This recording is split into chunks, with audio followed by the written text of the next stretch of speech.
आप देख रहे हैं प्रसारण न्यूज नेटवर्क। मध्य प्रदेश के मंदसौर जिलों की खबरों पर नजर डालते हैं। वित्तीय तथा डिजिटल साक्षरता कार्यक्रम संपन्न जिला सहकारी बैंक नारायणगढ़ में संपन्न हुआ, जिसमें सर्वप्रथम सरस्वती माता को माल्यार्पण कर कार्यक्रम को आगे बढ़ाया गया। उसके बाद डाकखाने कार्यक्रम को संबंध करते हुए कहा कि मध्य प्रदेश सरकार और केंद्र की सरकार आपके हित में अनगिनत योजना चलाई गई है। किसानों को जीवन ज्योति योजना, अटल पेंशन, प्रधानमंत्री सुरक्षा बीमा योजना लाकर सुविधा, भारतीय बीमा, पेमेंट, ऋण सेवाएं, बैंक में आकर्षक जमा योजना के बारे में था। जिला बैंक से पधारे अयोध्या प्रसाद जी के द्वारा सभी किसानों को बताया गया।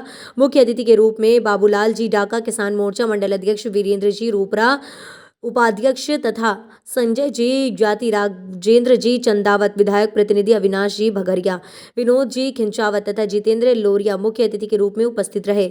सभी अतिथियों के द्वारा बारी बारी से शासन की योजनाओं तथा बैंक की योजनाओं के बारे में तथा बीमा की जानकारी के बारे में बताया गया।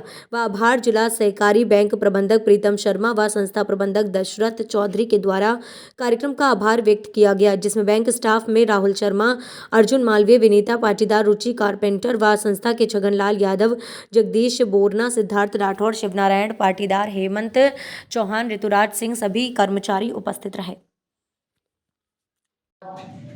जिला सहकारी बैंक के माध्यम से किसानों का जागरूक शिविर जो आज नारायणगढ़ सहकारिता में लगाया गया, ज़्यादा से ज़्यादा किसानों को लाभ मिले और कैसे लेन देन किया जाए उस मामले में विस्तार से हमारे अयोध्या प्रसाद कुमार जी जो जिला सहकारी केंद्रीय बैंक से हैं, उन्हें विस्तार से बैंक संबंधित मामले की जानकारी दी। मैं तो यही बताऊंगा आपको कि किसान को जागरूक तो होना पड़ेगा। किसानों के लिए अनेक योजनाएं चल रही और योजना हमेशा चल रही, पर अपन जागरूक होकर उस योजनाओं का लाभ नहीं उठा रहे। आज किसको मालूम है कि आज से पंजीयन चालू हो जाएगा।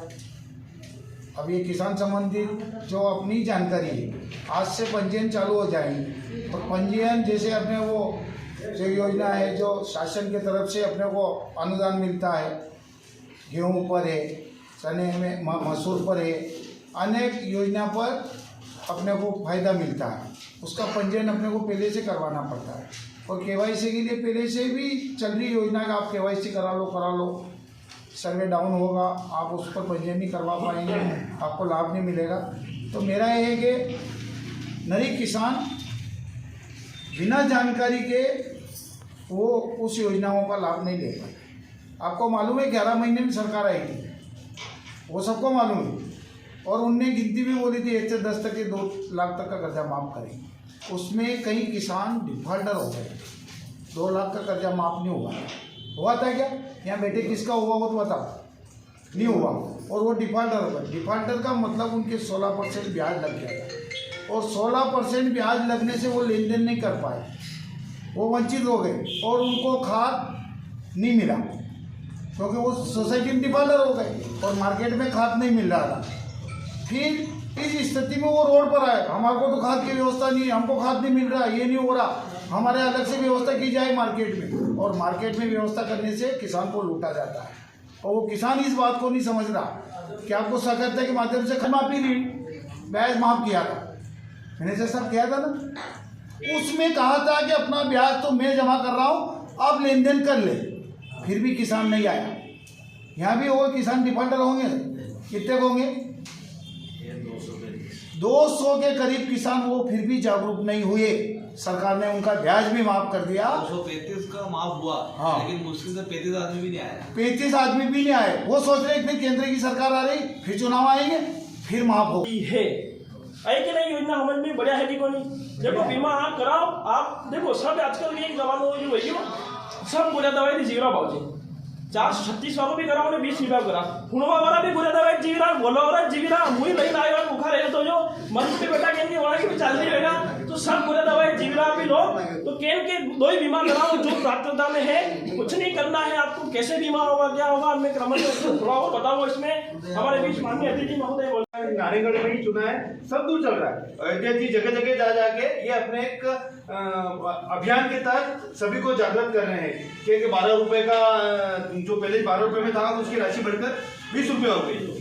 यही था ना, पहले 12 रुपए था, पहले 12 रुपए था, उसकी राशि बढ़कर 20 रुपए हो गई।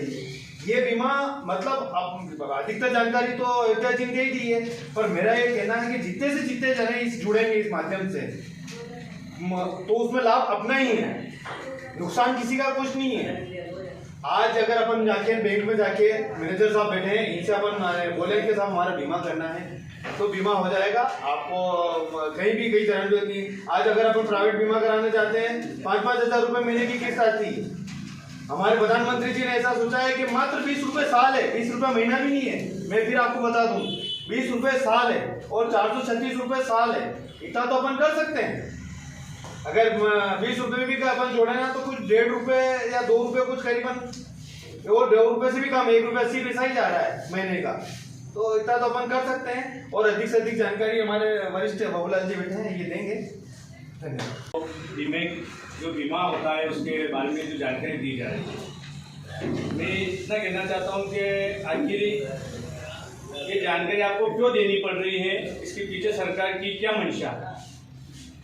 तो सरकार ने कहीं ना कहीं आपके लिए सोचा कि आप एक उम्र के बाद जब आपकी उम्र हो जाती है और आपको किस तरह से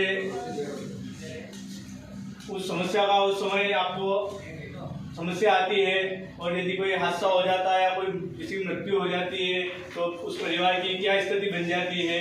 तो इसको लेकर सरकार की ये मंशा है कि आपके लिए जो बीमा की जो योजना लागू की है, एक 20 रुपये वाली है और एक 436 रुपये, इससे कहीं ना कहीं आपके परिवार को उस समय जो आर्थिक जो संकट आता है उस संकट से आपको